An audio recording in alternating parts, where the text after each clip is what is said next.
In relation to climate change, what message do you have for the G20 leaders and why? What do you think that the G20 might be uniquely placed to do in this arena? Climate change is a global issue and we need global solutions. Climate change affects all of us differently, but we're all affected.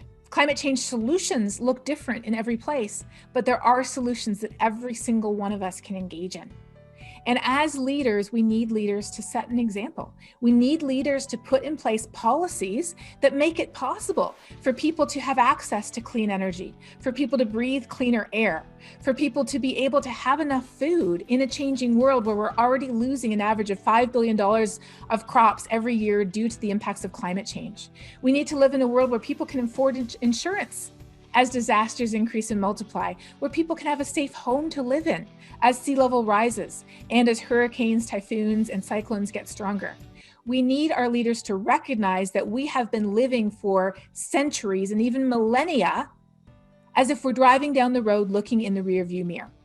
What I mean by that is we have assumed that the conditions we've seen in the past that determine how we build our infrastructure, where and how we grow our food, how we allocate our energy and our water and our other resources, we assume that those conditions we've seen in the past are a reliable and accurate guide for the future.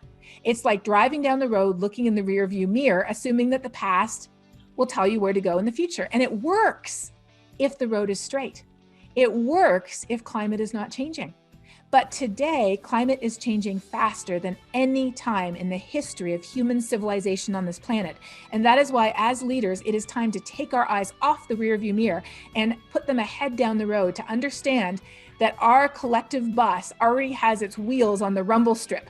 We are already starting to tip over a little bit as we hit the side of the road.